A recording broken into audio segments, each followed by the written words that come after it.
पिता, पुत्र और पवित्र आत्मा के नाम पर आमीन। क्रिस्त में मेरे प्यारे बच्चों, आप सबों को जय यीशु। आज हम कैटेकिज्म क्लास में एक नए पाठ की ओर अपना ध्यान लगाएंगे। पाठ 12वां। पाठ का नाम इस प्रकार है, पुरोहिता अभिषेक। तो हम कुछ दिनों से संस्कारों के बारे में और अलग अलग संस्कार, उनका महत्व और क्रिस्तीय जीवन में किस प्रकार हम इन संस्कारों को स्वीकार करते हैं और क्रिस्तीय जीवन में किस प्रकार इन संस्कारों का महत्व है, इसके बारे में हम पढ़ते सुन आ रहे हैं। गए क्लास में हमने चंगाई देने वाले संस्कारों के बारे में पढ़े। कौन कौन से थे? मेल मिलाप का संस्कार और रोगी लेपन। मेल मिलाप के संस्कार में हम आध्यात्मिक रूप से हमारे जीवन को पवित्र रखने, पापों से दूर हटने, हर एक क्षण बीच बीच में हम पाप स्वीकार या मेल मिलाप का संस्कार ग्रहण करते हुए अपने जीवन को पवित्र रखने का एक संस्कार है। और रोगी लेपन शारीरिक और मानसिक रूप से हमें चंगाई प्रदान करने वाला एक संस्कार है और इसीलिए उस संस्कार को सौख्यदायक संस्कार भी कहा गया है।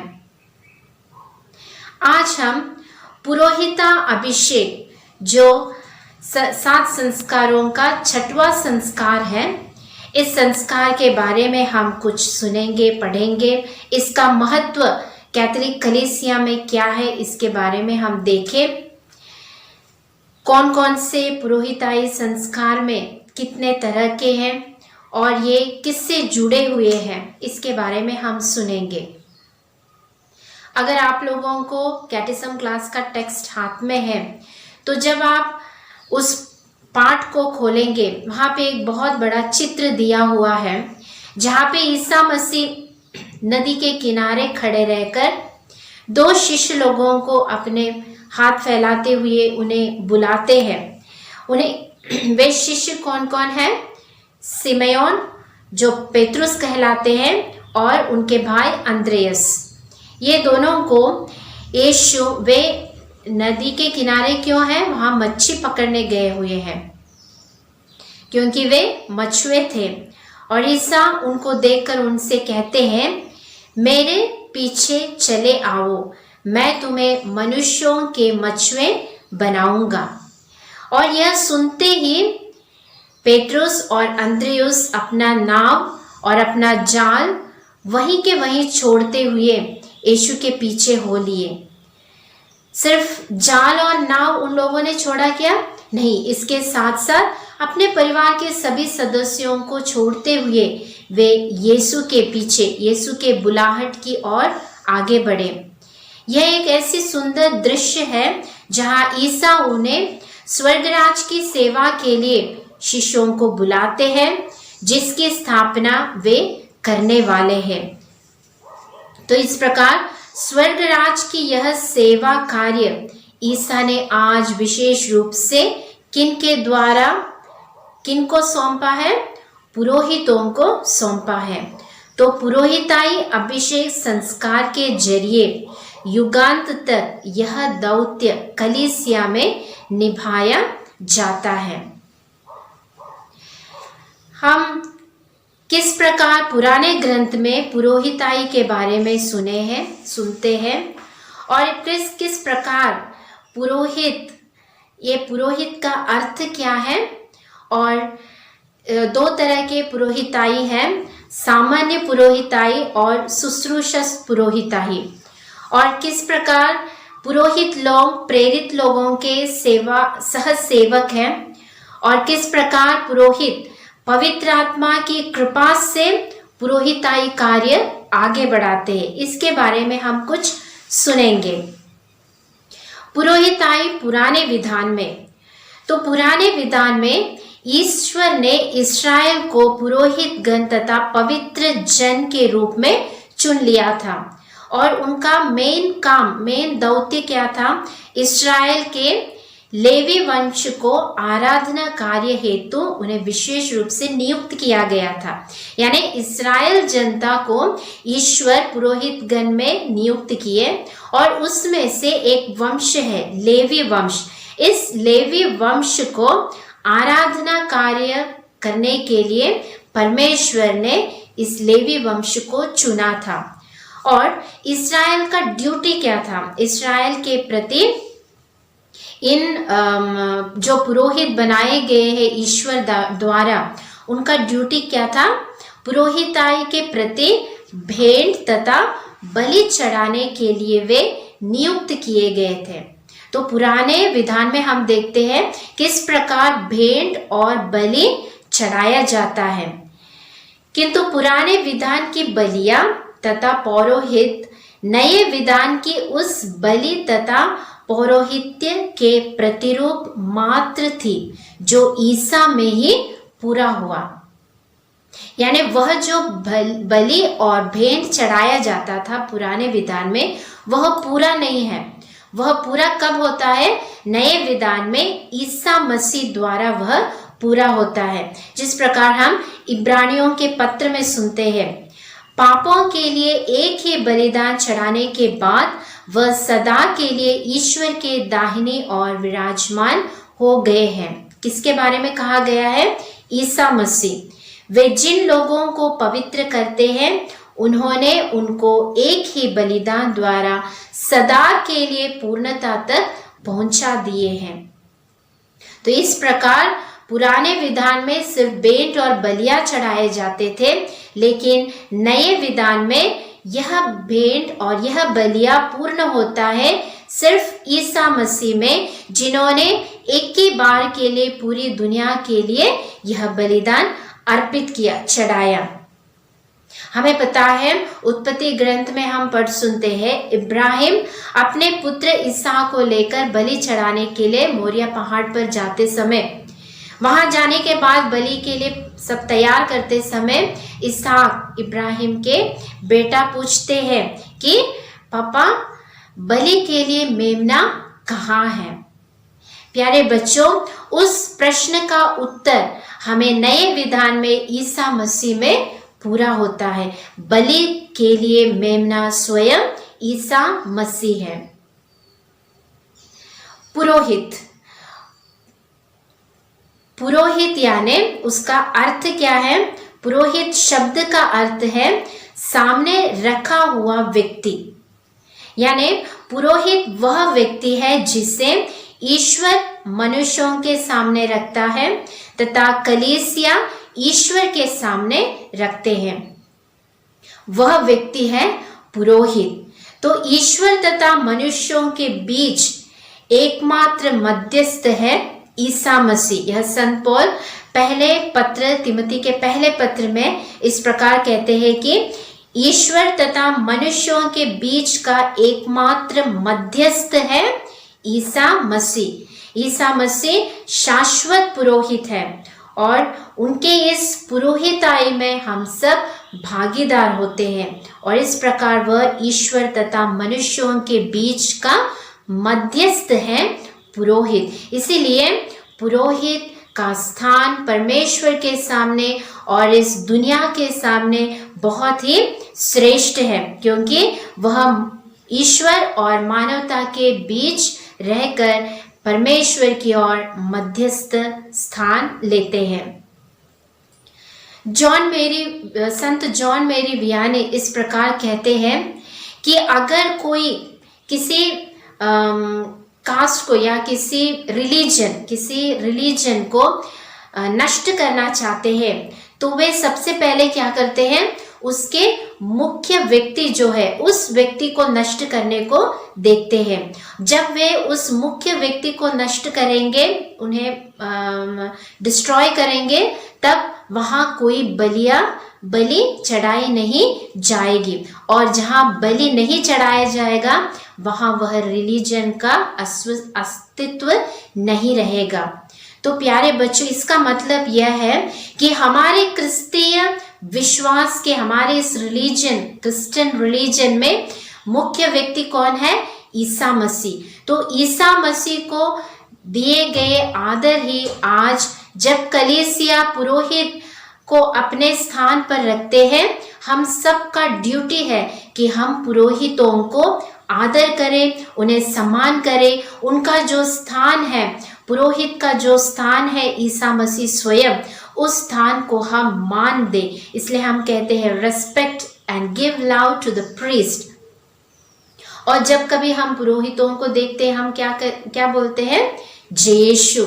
तो ईसा मसीह जो निवास करता है उनमें, उन्हें हम आदर करते हैं। और इस प्रकार प्यारे बच्चों, हमारे जीवन द्वारा हम हर दम यह याद रखना चाहिए कि पुरोहित ईसा मसीह के सदृश हैं। वे ईसा मसीह को हमारे सामने पेश करते हैं, इसलिए उनके लिए हम प्रार्थना करना चाहिए और उनसे हम आशीष पाना चाहिए और आदर के साथ उन्हें हम सम्मान करना चाहिए। और दो प्रकार के पुरोहिताई हम देखते हैं, सामान्य पुरोहिताई और शुश्रूषा पुरोहिताई। इसके बारे में आप लोग पहले बार सुन रहे होंगे।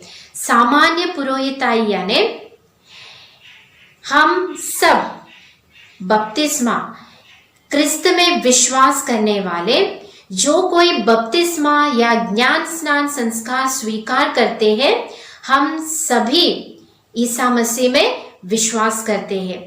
और जो कोई बपतिस्मा या ज्ञान स्नान द्वारा इस कैथोलिक संस्था कलीसिया में बुलाए गए हैं, हम सब इस पुरोहिताई में भागीदार हैं और इसीलिए इसे कहा गया है सामान्य पुरोहिताई। पहला पत्र संत पेतरुस का पहला पत्र अध्याय 2 वाक्य 9 में इस प्रकार कहा गया है, आप लोग चुने हुए वंश, राजकीय याजक वर्ग, पवित्र राष्ट्र तथा ईश्वर की निजी प्रजा है। पुरोहित और संन्यास्त ऐसे लिखा है क्या? नहीं, आप लोग चुने हुए वंश, राजकीय याजक वर्ग, पवित्र राष्ट्र तथा ईश्वर की निजी प्रजा है। तो संत पेट्रुस यह कथन इस पुरोहिताई के बारे में हमसे कहते हैं। तो हमारे जीवन तथा कार्यकलापों में बलि समर्पण का मनोभाव रखते हुए हमारे आसपास रहने वाले लोगों को ईसा का परिचय करने तथा उन्हें ईश्वर की ओर ले आने के लिए सामान्य पुरोहिताई हमें बौद्ध या हमें सिखाती है। तो हम सब जो ईश्वर में विश्वास करते हुए ज्ञान स्नान संस्कार स्वीकार किए हैं, हम सब का ड्यूटी दौत्य बनता है कि हम ईसा मसीह को जहाँ कहीं हम जाए, जिस किसी से हम मिले, जहाँ कहीं भी हमारी जीवन हो, जो भी अवस्था में हम बढ़ते जाए, ईसा मसीह को हम साक्ष्य देना है और ईसा मसीह को दूसरों तक पहुंचाना है। यह ड्यूटी हम सबको दिया गया है, इसीलिए हम सामान्य पुरोहिताई हमें कहा गया। हम इस ड्यूटी में भागीदार होने के कारण हम सब सामान्य पुरोहिताई बने हुए हैं। दूसरी बात है शुश्रूषा पुरोहिताई। शुश्रूषा पुरोहिताई यानी ईश्वर किन को किसी लोगों को चुनकर अपने सेवा कार्य हेतु विशेष रूप से नियुक्त करते हैं। जिस प्रकार आप लोगों ने देखे हैं ब्रदर लोगों को, उन्हें हम सबों में से चुने हुए हैं। अभी मैं सिस्टर हूँ, हम सबों में से चुने हुए, हम अलग किए हुए व्यक्तियां हैं, फादर्स और सिस्टर्स यानी समर्पित भाई बहन। इन लोगों को कहा गया है शुश्रूषा पुरोहिताई। ईश्वर की प्रजा की अगुवाई करने, उन्हें पढ़ाने तथा उन्हें पवित्र करने के दौत्य में ईसा मसीह उन्हें भागीदार बनाते हैं। ईसा उन्हें यानी समर्पित भाई बहनों को इसलिए चुनते हैं जिससे वे ईसा के साथ रहें और ईसा उनको अबदूतों को निकाल दे, सुसमाचार का प्रचार करे और रोगियों को चंगा करने का अधिकार उन्हें दिया गया है। यह हम संत मार्कुस के सुसमाचार अध्याय 3 में पढ़ते हैं कि किस प्रकार शुश्रूषा पुरोहिताई में हर एक व्यक्तियों को ईश्वर बुलाते हैं। तो इस प्रकार ईसा ने अपने पास्का रहस्यों के जरिए प्राप्त मुक्ति के फल आने वाले पीढ़ियों तक पहुंचाने हेतु प्रेरितों को अधिकार दिया। पवित्र आत्मा को देकर उन्हें दृढ़ बनाते हैं और यह दौत्य उन्हें देते हैं ताकि वे ईसा के सहसेवक बनकर आगे ये शुश्रूषा पुरोहिताई आगे बढ़ा सके। तो इस प्रकार हम सामान्य पुरोहिताई जहाँ हम सबको चुने गए हैं और शुश्रूषा पुरोहिताई जहाँ किन किन लोगों को विशेष बुलाहट देकर ईसा मसीह उन्हें स्वर्ग राज की ओर लोगों को ले जाने के लिए एक विशेष बुलाहट दिया जाता है।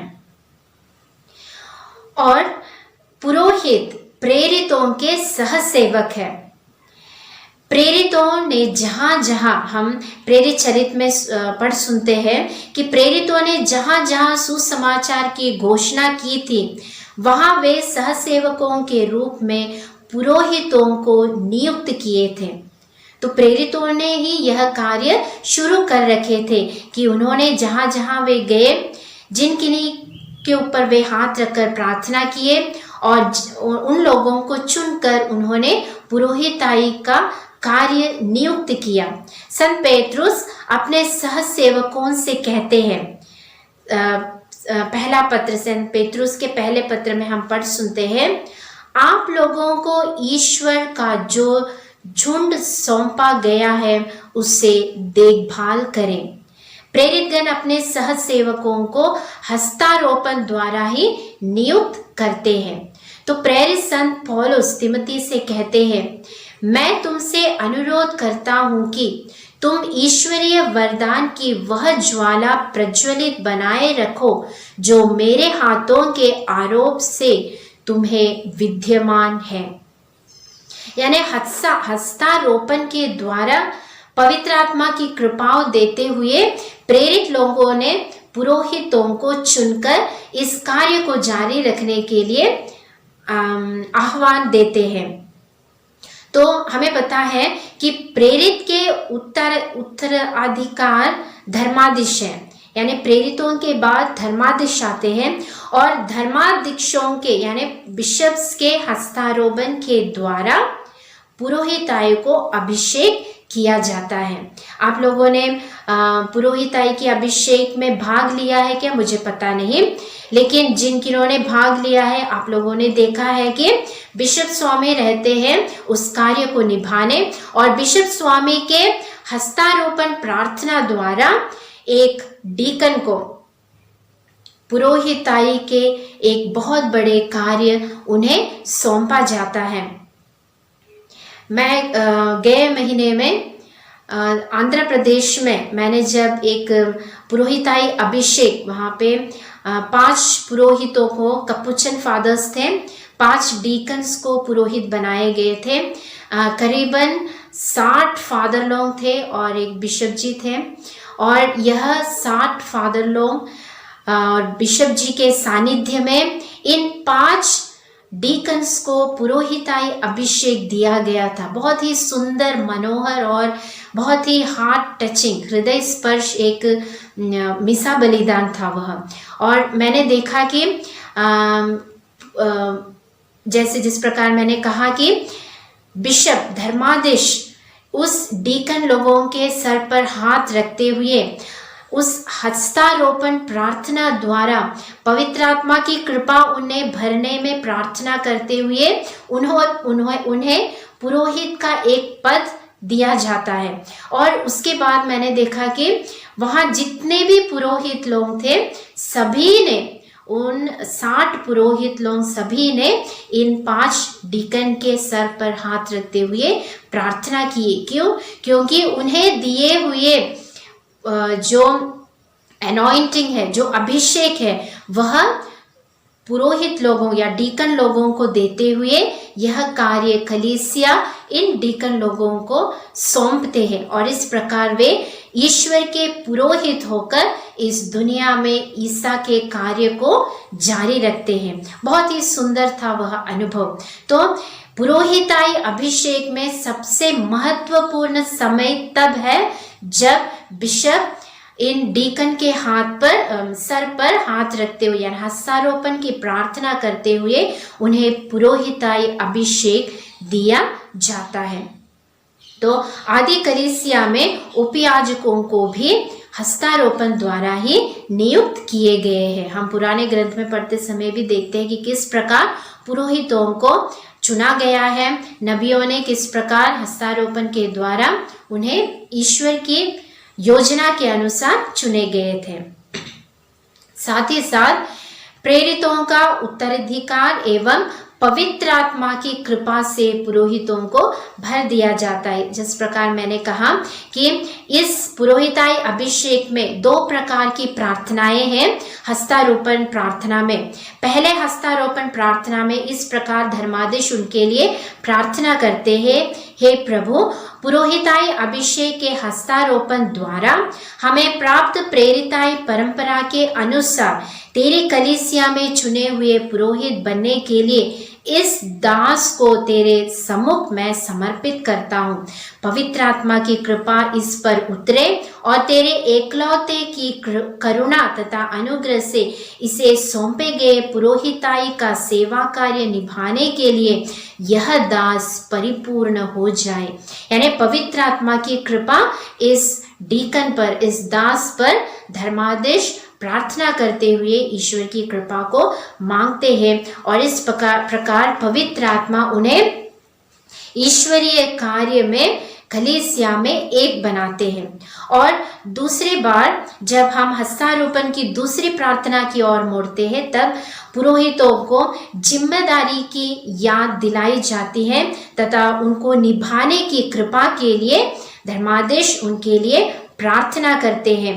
तो सत्य के वचन की घोषणा करने, रोगियों पर हाथ रखकर उन्हें चंगा करने, निर्मल मन से पवित्र बलिदान पर शुश्रूषा करने, पाप मोचन तथा ज्ञान स्नान देने, विवाह कराने आदि इस प्रार्थना में की गई पुरोहिताई की जिम्मेदारियों को याद दिलाया जाता है और इस जिम्मेदारियों को पूर्ण रूप से निभाने के लिए पवित्र आत्मा से प्रार्थना की जाती है। और इसके द्वारा उन्हें 3 प्रत्येक कार्य के लिए पुरोहित को बुलाया गया। वह 3 कार्य क्या है? शिक्षा देना, अगुवाई करना और उन्हें पवित्र करना। इन कार्यों के द्वारा मसीह के दौत्य को पुरोहितों को सौंपा जाता है। तो प्यारे बच्चों, आज हमने क्या क्या सीखा था? पुरोहिताई अभिषेक इस संस्कार के बारे में सीखे और यह संस्कार क्या है, पुरोहित का अर्थ क्या है और पुरोहितों को हम पुराने विधान में और नए विधान का डिफरेंस हमने देखा। किस प्रकार सामान्य पुरोहिताई में हम सब निभाते हैं, हम सबको वह ड्यूटी है, हम उसमें भागीदार बनते हैं। और किस प्रकार शुश्रूषा पुरोहिताई में विशेष व्यक्तियों को चुना गया है और किस प्रकार इस पुरोहितों को प्रेरितों के सहसेवक और तथा पवित्र आत्मा की कृपा से उनके सभी ड्यूटीज को, दौत्य को सौंपे जाते हैं पुरोहिताई अभिषेक के द्वारा। हम प्रार्थना करें। प्यारे प्रभु यीशु, हमने कई पुरोहितों को देखा है और हम उन्हें पहचानते हैं, हम उन्हें जानते हैं कि वे ईश्वर के प्रतिनिधि हैं। प्यारे यीशु, हम आज प्रार्थना करते हैं कि उनके इस महत्वपूर्ण पुरोहिताई जीवन में वे ईश्वर की कृपा से आगे बढ़े और हम सब जो सामान्य पुरोहिताई द्वारा ईश्वर के साथ और ईश्वर का साक्ष्य देकर जीवन बिताने के लिए बुलाए गए हैं, हम भी ईश्वर की कृपा में आगे बढ़ें। पिता, पुत्र और पवित्र आत्मा के नाम पर आमीन।